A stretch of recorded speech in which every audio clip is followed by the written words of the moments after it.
ریتک روشن کی یہ فلم کہو نہ پیار ہے، یہ 2000 میں آئی تھی اور یہ بلاک بسٹر رہی تھی۔ پھر اس کے بعد فضا مووی آئی، 2000 میں آئی تھی اور یہ ہٹ ہو گئی تھی اور اس میں کرشمہ کپور بھی تھیں۔ پھر مشن کشمیر آئی، یہ سن 2000 میں آئی تھی اور اس میں سنجے دت بھی تھی اور یہ ایوریج ثابت ہوئی تھی۔ پھر یادیں مووی آئی، 2001 میں آئی تھی، فلاپ ہو گئی تھی، اس میں کرینہ کپور بھی تھیں۔ پھر کبھی خوشی کبھی غم، یہ 2001 میں آئی تھی، اس میں امیتابھ بچن بھی تھے اور یہ بلاک بسٹر ثابت ہوئی تھی۔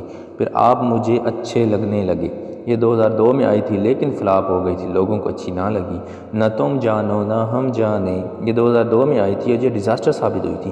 مجھ سے دوستی کرو گی، یہ 2002 میں آئی تھی، کرینہ کپور بھی اس میں تھیں اور یہ ایوریج ثابت ہوئی تھی۔ میں پریم کی دیوانی ہوں، 2003 میں آئی تھی، فلاپ ہو گئی تھی، کرینہ کپور اس میں ساتھ تھیں۔ پھر کوئی مل گیا، یہ 2003 میں آئی تھی، پریتی زنٹا اس میں تھیں اور یہ سپر ہٹ ثابت ہوئی تھی۔ لکشیا، یہ 2004 میں آئی تھی لیکن یہ فلاپ ہو گئی تھی۔ پھر کرش مووی آئی 2006 میں، بلاک بسٹر ثابت ہوئی تھی اور اس نے 127 کروڑ کما لیے تھے۔ یہ دھوم 2 آئی، 2006 میں آئی تھی، 151 کروڑ اس نے کمایا تھا اور یہ بلاک بسٹر ثابت ہوئی تھی۔ پھر جودھا اکبر، یہ 2008 میں آئی تھی، سیمی ہٹ رہی تھی۔ لک بائی چانس، یہ 2009 میں آئی تھی اور یہ فلاپ ہو گئی تھی۔ پھر کائٹس مووی آئی 2010 میں، یہ بھی فلاپ ہو گئی تھی۔ پھر گزارش آئی 2010 میں آئی تھی، ڈیزاسٹر ثابت ہوئی تھی۔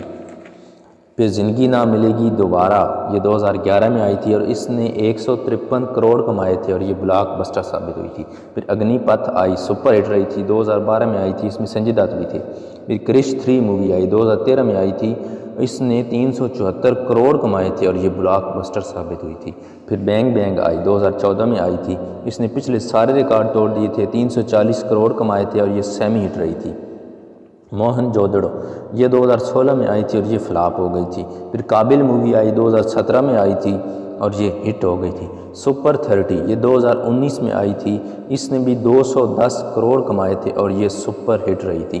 پھر وار مووی آئی 2019 میں آئی تھی، بلاک بسٹر ثابت ہوئی تھی اور اس نے پچھلے سارے ریکارڈ توڑ دیے تھے، یعنی 480 کروڑ کمائے تھے۔ پھر وکرم ویدا، یہ 2022 میں آئی تھی اور ابھی یہ چل رہی ہے، اس کا ورڈکٹ نہیں آیا۔